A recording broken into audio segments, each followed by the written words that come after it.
Welcome back to your another class. पिछली video में हमने कैमरा के बारे में स्टडी किया था, लाइट्स के बारे में स्टडी किया था, मटेरियल के बारे में स्टडी किया था और प्रीफैब्स के बारे में स्टडी किया था। अब हम इससे आगे चलते हैं। तो सबसे पहले तो हम फर्दर प्रोसीड करने के लिए, क्योंकि अब हम इसी वीडियो में मैं कोशिश करूँगी कि हम C# स्क्रिप्ट की तरफ भी चले जाएं। उससे पहले हम कुछ प्रॉपर्टीज़ देख लेते हैं जो हमारे 3D ऑब्जेक्ट में होती हैं बाय डिफ़ॉल्ट। उसमें से एक प्रॉपर्टी होती है बॉक्स कोलाइडर। जैसे आपकी ये जो बॉक्स कोलाइडर है, ये आपकी क्यूब की शेप के हिसाब से बना हुआ है। अगर हम बॉक्स कोलाइडर को अनचेक कर देते हैं तो अब इस पर कोई कोलाइडर नहीं है। अब कोलाइडर क्या होता है और ये क्यों ज़रूरी है? एज दिस बॉक्स, इसका वेट है, ये बॉक्स आपको नज़र आ रहा है, सब ठीक है, लेकिन कोडिंग में इस बॉक्स की सिर्फ ये शेप जाएगी। जैसे मैं अगर एडिट कोलाइडर पे जाती हूँ तो आप ये देखें कि इसमें आपको प्रॉपर एक शेप नज़र आ रही है आपके बॉक्स कोलाइडर की। फिज़िक्स इंजन में सिर्फ यही शेप काउंट होगी। ये बॉक्स है, ठीक है, लेकिन ये शेप आपकी कोडिंग में मैटर नहीं करती। कोडिंग में मैटर करेगा आपका कोलाइडर। और कोलाइडर्स हम जितने कम रखें और जो ज़रूरी कोलाइडर्स हैं वही रखें तो ये आपकी गेम की परफॉर्मेंस के लिए बहुत अच्छा होता है, क्योंकि ये परफॉर्मेंस आपकी गेम की थोड़ी सी स्लो कर देते हैं। क्योंकि हर कोलाइडर को ये लगता है कि उसका कोई ना कोई काम होगा, लेकिन अगर उसका कोई काम नहीं है और वो वहाँ पे है तो फिर उसका भी एक समझें आप एक साइज़ इंक्रीज तो हो रहा है ना। तो हम जो नेसेसरी कोलाइडर्स हैं सिर्फ वही अपने गेम्स में हमें रखने चाहिए। उसके अलावा हम इसको अनचेक भी कर सकते हैं या फिर यहाँ पर आकर हम इसको रिमूव कंपोनेंट भी कर देंगे तो ये कोलाइडर्स यहाँ से चले जाएंगे। अच्छा, इफ़ हमने इसको रिमूव कंपोनेंट कर दिया और अब हमें वापस चाहिए तो हम ऐड कंपोनेंट में जाएंगे एंड वी विल टाइप कोलाइडर्स। तो हमारे पास आ गया हमारा बॉक्स कोलाइडर और ये बाकी आपके पास कोलाइडर्स की अलग अलग शेप्स आ गई। Box collider, 2D, capsule collider, जिस तरह की भी आपकी शेप है आप उसी शेप के हिसाब से अपना बॉक्स कोलाइडर या स्फीयर कोलाइडर या सर्किल कोलाइडर, कोई भी कोलाइडर आप उसमें ऐड कर सकते हैं। मैंने वापस इसको ऐड कर दिया। आई होप आपको कोलाइडर की नॉलेज हो गई होगी और ये क्यों ज़रूरी है और इसका फंक्शन क्या है आपको पता चल गया होगा। इसके बाद हम अपने गेम को, मतलब इस स्क्रीन को अपने सीन व्यू में थोड़ी सी मूवमेंट लेकर आते हैं। बिकॉज इफ़ हम प्ले बटन पे क्लिक करते हैं तो हम प्ले मोड में आ गए, लेकिन हमारे सीन में कुछ भी हो नहीं रहा। हमारी गेम स्क्रीन है, इस पर कोई मूवमेंट नहीं है क्योंकि इसमें कोई ना स्क्रिप्ट ऐड है ना इसमें कोई फिजिक्स इंजन ऐड है। तो हम इसकी मूवमेंट के लिए इसमें ऐड करते हैं एक प्लेयर। अब आप प्लेयर ज़रूरी नहीं है कि आप ब्लेंडर पे जाएं और एक प्लेयर यहाँ पर ले आएँ। हम सिर्फ अभी समझ रहे हैं कि ये गेम इंजन बेसिकली कैसे काम करता है। तो हम एक स्फीयर ले लेंगे या एक कैप्सूल ले लेंगे। कैप्सूल ले लेता हूँ। अब let's suppose this is our player. ये थोड़ा सा प्लेयर के साइज में बड़ा है तो इसका साइज हम कर देते हैं 0.5।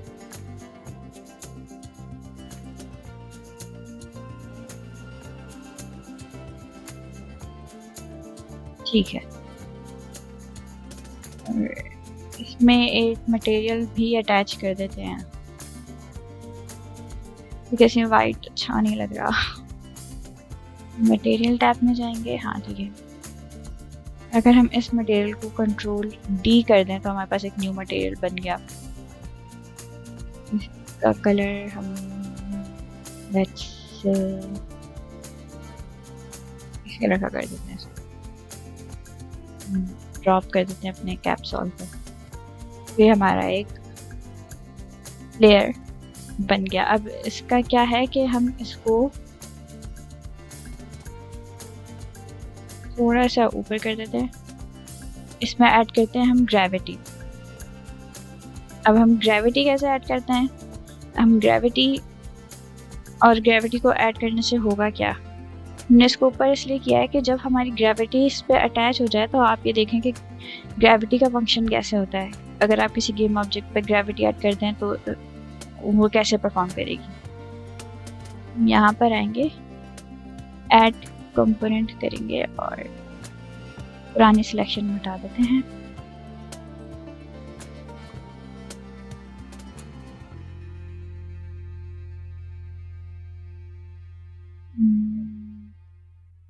फिजिक्स में हम जाएंगे और रिजिड बॉडी देखेंगे कहाँ है, ये रही।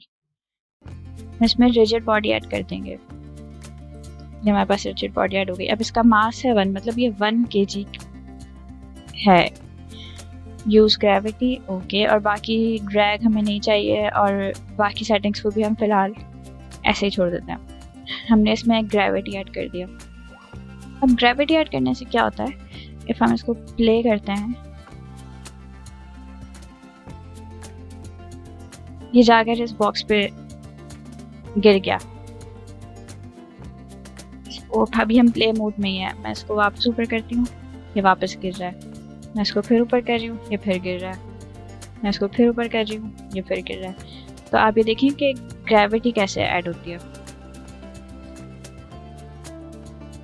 मैं इसको, अब ये इस ऑब्जेक्ट पर ही आकर रुक रहा है, मैं इसको थोड़ा सा आगे कर देती हूँ और देखते हैं फिर ये क्या होता है। ये नीचे चला गया इनफिनाइट स्पेस में, पता नहीं कहाँ। चलो भाई, गिर गया। तो अगर हम अब इसको वापस ऐसे लेके आएंगे कि हम अपने प्ले मोड को बंद कर देंगे, तो ये अपनी एग्जैक्ट उसी लोकेशन पर आ जाता है। प्ले मोड में आप किसी भी चीज़ में कोई भी चेंजेस करते हैं वो फर्क नहीं पड़ता, वो ऐसे ही रहेगा। जब आप अपना प्ले मोड बंद करते हैं तो वो अपने ओरिजिनल जो भी उसकी पोजीशन है और जो भी उसकी सेटिंग्स हैं वो उसमें आ जाता है। तो हमने इसमें ग्रेविटी ऐड कर ली और देखा कि हमारा फिजिक्स कैसे वर्क करता है। इसके बाद थोड़ा सा हम चलते हैं इसकी टेक्नैलिटीज़ की तरफ। जैसे हमें अब इसमें C# स्क्रिप्ट ऐड करनी चाहिए। आई नो ये बहुत मुश्किल है और जिसको नहीं पता वो उसके लिए तो बहुत ज़्यादा उसको लगेगा मुश्किल है, लेकिन जब आप बिल्कुल ज़ीरो से स्टार्ट करते हैं किसी चीज़ को तो आपको उसकी अच्छी खासी नॉलेज हो जाती है और स्टार्ट करने से पहले हर चीज़ बहुत मुश्किल ही लगती है, कोई नई बात नहीं है इसमें। हम अपने एसेट्स पे जाएंगे और सबसे पहले तो हम जाकर एक फोल्डर क्रिएट कर लेंगे जिसमें हमारी स्क्रिप्ट्स होंगी। हमारा स्क्रिप्ट फोल्डर ऐड हो गया। हम यहाँ पर आए और हम क्रिएट करेंगे C# स्क्रिप्ट। अच्छा, तो मैं आपको ये सजेस्ट करूँगी आप सबसे पहले अपनी स्क्रिप्ट क्रिएट करते ही उसका नेम उसमें रख लें। मैं इसका नेम रखती हूँ प्लेयर कंट्रोल। अच्छा, तो इसमें नोटिस करने वाली बात यह है कि दोनों वर्ड्स के स्टार्टिंग लेटर्स कैपिटल हैं और इसमें स्पेस नहीं है। आप स्पेस नहीं डालते इसमें, कि हमारे पास एक स्क्रिप्ट ऐड हो गई। तो हम इसको डबल क्लिक करेंगे, हमारे पास हमारा विजुअल स्टूडियो खुल गया। अब विजुअल स्टूडियो क्या है? विजुअल स्टूडियो एक आपका सॉफ्टवेयर है जो बाय डिफ़ॉल्ट आपके साथ डाउनलोड हो जाता है जब आप यूनिटी डाउनलोड करते हैं। और इन केस आपने उसको चेक नहीं किया और डाउनलोड नहीं किया तो मैं उसके लिए एक सेपरेट ट्यूटोरियल बना लूँगी जिसमें आप विजुअल स्टूडियो कैसे डाउनलोड करते हैं आपको पता चल जाएगा। अच्छा, तो सबसे पहले हम ये देखते हैं कि ये जो बॉक्स है जिसमें ये यूजिंग लिखा हुआ है, ये क्या है? यूजिंग से मुराद कि आपके जो एडिटर है और आपकी जो स्क्रिप्ट है, ये स्क्रिप्ट कौन सी चीज़ों को कांस्टेंट रखती है कि वो चेंज नहीं होगी। तो यूजिंग सिस्टम कलेक्शन ये चेंज नहीं होगा, यूजिंग सिस्टम कलेक्शन जेनरिक ये चेंज नहीं होता, यूजिंग यूनिटी इंजन। अब इसका मतलब ये है कि ये आप अपने कंप्यूटर को ये सिग्नल दे रही है कि जितनी दफ़ा भी ये कोड अप्लाई होगा ये यूनिटी इंजन पर हो रहा है, इसलिए यहाँ पर यूनिटी इंजन यूजिंग में हमने सबसे पहले ये बाय डिफ़ॉल्ट मेंशन हुआ होता है। अगर ये बाय डिफ़ॉल्ट मेंशन नहीं होगा तो क्या होता है? बाय डिफ़ॉल्ट ही मेंशन नहीं होगा तो आपको बार बार मेंशन करना पड़ेगा कि ये स्क्रिप्ट है यूजिंग यूनिटी इंजन, तो उसकी ज़रूरत नहीं पड़ती, इसलिए यहाँ पर ये मेंशन है। अब इसके बाद जो हमारे पास सेक्शन आता है वो आता है यूनिटी स्क्रिप्ट का। इसमें क्या है, इसमें आपके पास है सबसे पहले लिखा हुआ पब्लिक क्लास प्लेयर कंट्रोल। तो प्लेयर कंट्रोल कैसे आया? प्लेयर कंट्रोल ऐसे आया कि आपके यूनिटी में आपने जब अपनी स्क्रिप्ट का नेम रखा था, आप इसमें प्लेयर कंट्रोल रखें, इसका नेम हैंडल रखें, हीरो रखें, कुछ भी रखें, वो आपकी C# स्क्रिप्ट में पब्लिक क्लास का वो नेम आ जाएगा।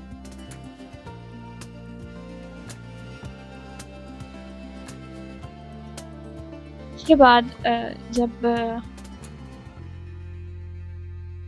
अब हम आ जाते हैं अपने पब्लिक क्लास के बाद इस सेक्शन पे। तो ये बेसिकली क्या है, ये जो आपका कर्ली ब्रैकेट है ये आपको इंडिकेट करता है कि यहाँ से आपकी स्क्रिप्टिंग स्टार्ट होगी और यहाँ पर ये स्क्रिप्टिंग क्लोज हो गई। अब ये जो ब्रैकेट्स हैं, जितना भी कुछ फंक्शन होता है और जितना भी कुछ आप काम करेंगे वो इन दो ब्रैकेट्स के अंदर करेंगे। अब देखने वाली बात यह है कि यहाँ पर बहुत सारे ब्रैकेट्स हैं ऐसे, और वो सब ब्रैकेट्स आपको बेसिकली एक स्पेस दे रहे हैं और सेपरेशन कर रहे हैं आपके काम की। पहला ये ब्रैकेट है, दूसरा ये ब्रैकेट है। अब ये जो ब्रैकेट है आप नोटिस करें, एक कर्ली ब्रैकेट, फिर बीच में एक लाइन का गैप और फिर दूसरा कर्ली ब्रैकेट। तो it means that this is the path, this is the line where you will enter your line of code. अब वो वॉइड स्टार्ट में भी अवेलेबल है, वॉइड अपडेट में भी अवेलेबल है। तो वॉइड स्टार्ट में क्या होता है कि ये हम जनरली यूज़ इतना नहीं करते, क्योंकि इसका पर्पस ऐसा है, आप समझ लें कि आपकी ये स्क्रिप्ट वर्क करते ही जो फंक्शन होता है, जो भी चीज़ रन होगी वो वॉइड स्टार्ट में होगी और रिपीट नहीं होगी। वॉइड अपडेट जो है उसमें आप के कंप्लीट कोड्स काम करते हैं। अब अपडेटेड इज कॉल्ड, अब जैसे आप इसमें ये पढ़ सकते हैं कि जब मैंने यहाँ पे क्लिक किया कि ये वॉइड अपडेट क्या है, तो यहाँ पे थोड़े थोड़े से ना आपको ये बार्स आ रहे होते हैं जो आपकी हेल्प करते हैं कि आपको समझ में आए हर चीज़ के बारे में, कि तो आपको थोड़ी सी ये क्लियर करते रहते हैं। इसीलिए विजुअल स्टूडियो आपको ज़्यादातर लोग रिकमेंड करेंगे, क्योंकि ये बहुत ज़्यादा यूज़र फ्रेंडली बनाया गया है। अब इसमें क्या है, वॉइड प्लेयर कंट्रोल, आपकी स्क्रिप्ट का नाम, डॉट अपडेट। यूनिटी इसकी डेफिनेशन दे रहा है कि unity is called update is called every frame if mono behaviour is enabled. अब इसका मतलब ये है कि जब जब आपकी स्क्रिप्ट काम करेगी, आपके अपडेट वॉइड अपडेट में जो भी चीज़ें हैं वो रन करती रहेंगी। इससे क्या होगा कि आपको बार बार अपने कोड को जगाना नहीं पड़ेगा कि तुम्हें काम करना था, ये उसको हैंडल करेगा वॉइड अपडेट में। तो हम अपने सारे कोड्स इसी में लिखते हैं। अब इसमें ये आप ये देख रहे हैं कि 2 स्लैश के बाद एक स्टेटमेंट है, इसमें भी 2 स्लैश के बाद एक स्टेटमेंट आपको दे रहे हैं। अब इससे क्या हेल्प होती है कि अगर मुझे नहीं पता ये क्या है तो मैं थोड़ा सा यहाँ से हिंट ले सकती हूँ। Start is called before the first frame update. अब जैसे ही पहला फ्रेम अपडेट होगा आपकी स्क्रिप्ट का, तो आपकी स्टार्ट में जो चीज़ है वो फंक्शन करने लग जाएगी। अब इसमें आपको ये स्टेटमेंट दिया हुआ है, update is called per frame, once per frame. तो हर फ्रेम के साथ आपका जो अपडेट है, ये वॉइड अपडेट है, ये वर्क करेगा और ये एक्शन में आ जाएगा। अब मैं यहाँ पर अपना पहला कोड डालने से पहले एक स्टेटमेंट डालती हूँ, ताकि जब मैं आपकी यूनिटी की स्क्रिप्ट बहुत लंबी लंबी हो सकती हैं, तो आपको याद नहीं रहता कि आपने कौन सी स्क्रिप्ट को क्या एक्शन करने को कहा हुआ है, या इस तरह से कंफ्यूजन हो जाती है। तो मैं सिंपली क्या करूँगी, हर स्क्रिप्ट से पहले एक स्टेटमेंट रखूँगी। मैंने इसको डबल स्लैश किया, मैं लिखती हूँ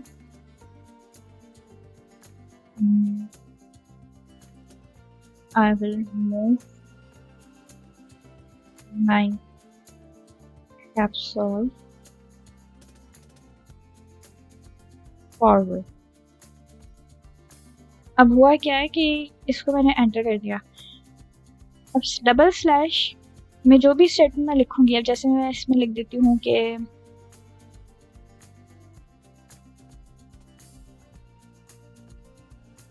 मैंने इसमें लिख दिया ट्विंकल ट्विंकल लिटिल स्टार। ये ट्विंकल ट्विंकल लिटिल स्टार मैंने कोड में मेंशन कर दिया है। तो अब क्या होगा, बेसिकली इन डबल स्लैश का मतलब ही ये होता है कि कुछ भी नहीं होगा। आपने कुछ लिखा है या नहीं लिखा कोई फर्क नहीं पड़ता। ये इंसान जो है अपने लिए लिखता है, ये मशीन के लिए नहीं लिखता। जो भी चीज़ डबल स्लैश के बाद आप लिखोगे वो स्टेटमेंट सिर्फ आपके लिए होगा। वो कंप्यूटर को यही सिग्नल जाएगा कि आपने इस स्टेटमेंट को इग्नोर करना है। तो मैं भी इस तरह इसको हटा देती हूँ और हमारा ये स्टेटमेंट है I will move my capsule forward. इसके बाद हम अपना पहला लाइन ऑफ कोड डालते हैं। तो हमने अपने स्टेटमेंट में लिखा है कि हमें अपनी कैप्सूल को मूव करवाना है फॉरवर्ड डायरेक्शन में। तो सबसे पहले तो हम इसको समझ लेते हैं कि अपना एडिटर खोलते हैं। ये जो हमारी प्लेयर कंट्रोल स्क्रिप्ट है उसको ड्रैग करके कैप्सूल पे ड्रॉप कर देते हैं। आप इस तरह भी कर सकते हैं और आप इसको, ये हमारी स्क्रिप्ट आ गई और आप इसको ऐड कंपोनेंट्स में जाकर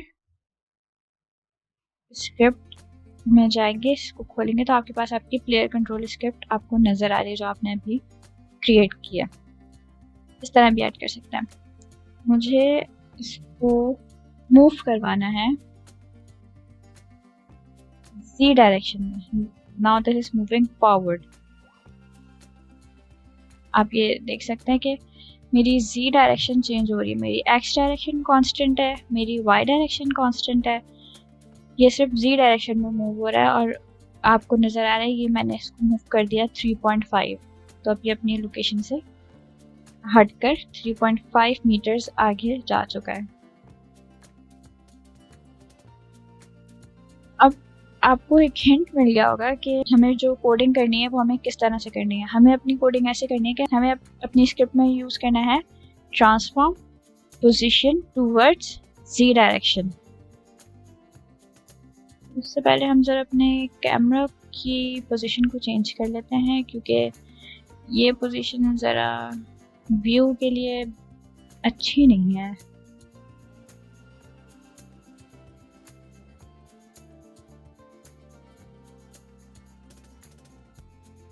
थोड़ी सी हम इसमें और चेंजेस कर दें। अगर ये बॉक्सेस फ़िलहाल हमारे काम की नहीं है तो हम इनको भी डिलीट कर देते हैं। आप ये देखें कि हमारे प्रीफैब्स में ये अब भी होंगे। देखें हमारे पास प्रीफैब में ये बॉक्स है, इसको हम हटाकर यहाँ पे एक प्लेन ऐड कर देते हैं। तो ये हमारे पास एक सरफेस आ गई। वो कर देते हैं फॉरवर्ड। स्केल भी थोड़ा सा हम चेंज कर देते हैं ताकि ये एक रोड की तरह लगने लगे।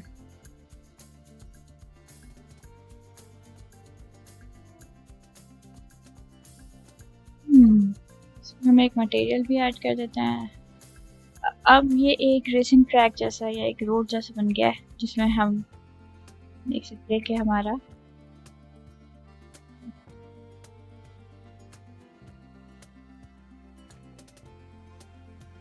अब हम अपना कोड लिखते हैं। अच्छा, तो सबसे पहले हमें ये याद रखना है कि हमने अपने यूनिटी एडिटर में चेंजेस किए थे ट्रांसफॉर्म पैनल में। तो हम लिखेंगे transform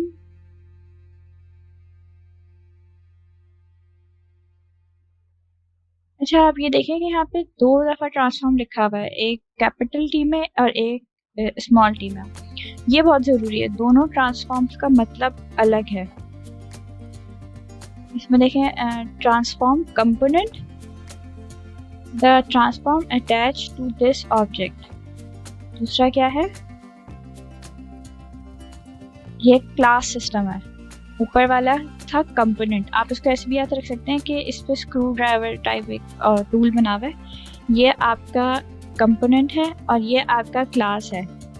class unity engine dot transform, इसमें आपकी पोजीशन, रोटेशन, स्केल हर चीज़ आ जाएगी। इसमें आपकी जो स्पेसिफिक चीज़ आपने ऐड करनी होगी वो चीज़ आती है। आई होप थोड़ा सा मैंने सिंपल करके आपको बता दिया। ट्रांसफॉर्म एंड डॉट ट्रांसलेट,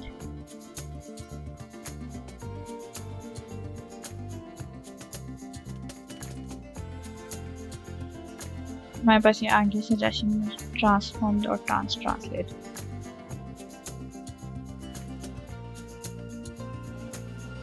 फिलहाल तो इसमें आ नहीं रहा, वरना आपके पास ये अलग अलग स्क्रिप्ट शो करता है। जो आपके पास स्क्रिप्ट ज़्यादा आपको सही लगती है आप वो स्क्रिप्ट इसमें ऐड कर देते हो।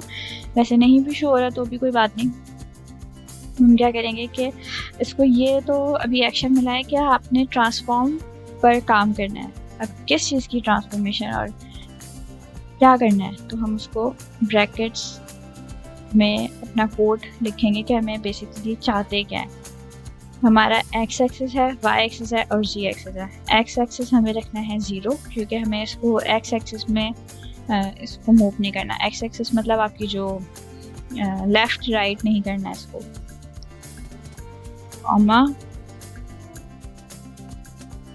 वाई एक्सिस, एक्स पास जी। आप ट्रांसफॉर्म में एडिटर में जब जाते हैं तो एक्स, वाई और जी ये तीनों बराबर बराबर हैं, तो आपकी जो कोड है वो भी इसको इसी तरह से परसीव कर रहा है। अगर हम इसको वाई डायरेक्शन में कुछ भी लिखते हैं तो ये आप या तो ऊपर की तरफ जाएगी, या फिर अगर हम वाई डायरेक्शन में कोई नंबर लिखते हैं माइनस में तो वो ये नीचे की तरफ चली जाएगी। ऐसा कुछ भी नहीं करना, हमें इसको मूव फॉरवर्ड करवाना है जी डायरेक्शन में। जी में हम लिख देते हैं 1 जी। तो ट्रांसफॉर्म डॉट ट्रांसलेट, यहाँ पर भी ये लिखा हुआ है, इट मीन्स ये स्क्रिप्ट ठीक है। Float X, float Y, float Z. तो फ्लोट से मुराद कि ये किस डायरेक्शन में ये जाएगी, तो हमने यही वाली स्क्रिप्ट यूज़ की है और अपनी x की वैल्यू को जो यूज़ नहीं करना उसको 0 कर दिया और बाकी को हमने 1 कर दिया। अभी हमारा कोड हो गया कंप्लीट, मैंने कर दिया एंटर। अब एंटर करने के बाद अगर मैं यहाँ पर जाती हूँ और मैं इसको प्ले करती हूँ तो ये प्ले होगा नहीं। ये देखें, ये मूव नहीं कर रहा। ये मूव क्यों नहीं कर रहा? मूव इसलिए नहीं कर रहा क्योंकि हमने इसको लिख तो लिया, कोड हमारा ठीक है, लेकिन हमने सेव नहीं किया। हम इसको सेव कर देते हैं, save script player control, yes. अब हम इसको करके देखते हैं तो हमारे पास ये एरर आ रहा है। एरर को खोलते हैं तो ये क्या कह रहा है कि एसेट्स, जब आपको एरर कहाँ मिल रहा है, आपके एसेट्स के फोल्डर में स्क्रिप्ट का नाम का एक फोल्डर है, उसमें प्लेयर कंट्रोल स्क्रिप्ट का एक एरर आ रहा है। जो एरर आपको शो कर रहा है कि ये जो सेमीकोलन है ये एक्सपेक्टेड था आपकी स्क्रिप्ट में, लेकिन ये है नहीं। सेमीकोलन एक्सपेक्टेड, इट्स मीन कि आपने अपनी स्क्रिप्ट में सेमीकोलन नहीं लगाया। अब यहाँ पर हम लगा देते हैं सेमीकोलन, लगाकर हम इसको सेव करते हैं। अब जो भी आप कोड लिखते हैं ना, उस कोड को लिखने के बाद आपने सेमीकोलन लगाना है, तो कंप्यूटर को ये सिग्नल जाएगा कि ये कोड कंप्लीट हो गया। वरना कंप्यूटर को ये सिग्नल जाता है कि अभी शायद आपने कुछ और भी इसमें लिखना है। ये कोड कंप्लीट है, हमने सेमीकोलन लगा दिया, कंप्यूटर के पास ही सेव हो गया। अब मैं इसको प्ले करती हूँ। हमारा कंसोल टैब है, यहाँ पे हमारे सारे एरर्स आते हैं। मैंने गेम स्क्रीन को भी खोल दिया, मैं इसको करती हूँ प्ले। देखें हमारी स्क्रिप्ट में हो गई। अब ये गया कहाँ है ये नहीं पता, लेकिन ये चला गया।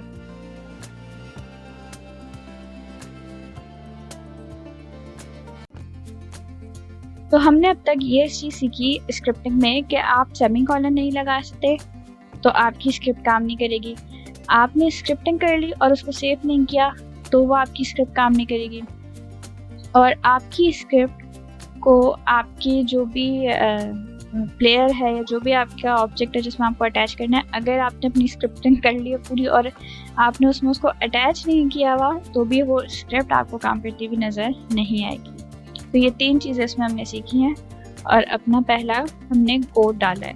अब इसके बाद हम इसको फर्दर और मॉडिफाई करते रहेंगे, जिसमें ये अभी आपको नज़र आ रहा है कि ये सिर्फ जा रही है, इसके ब्रेक फेल हैं, इसकी कोई डायरेक्शन नहीं है। बाद में इसके बाद की स्क्रिप्ट में हम इसको मॉडिफाई करेंगे कि ये वापस कैसे आ सकती है, आप इसको कैसे कंट्रोल कर सकते हैं, क्योंकि बेसिकली अभी आप इसको कंट्रोल नहीं कर रहे, बस ये खुद ही मूव कर रही है। आपने अभी तक इसको अपनी कीज से नहीं कहा कि आप फॉरवर्ड करो, बैकवर्ड करो, ऐसा कुछ भी नहीं हुआ। वो हम इसके बाद वाली वीडियो में करेंगे। तो मेक श्योर कि आप ये सारी सीरीज लाइन से देखें, वरना फिर आप मिस कर देंगे। आज की वीडियो के लिए आई गेस ये काफ़ी है। और कोई भी आपको किसी भी टॉपिक पे वीडियो बनवानी हो और आपको किसी भी चीज़ में कंफ्यूजन हो, do let me know in comment box and thank you so much. Allah Hafiz.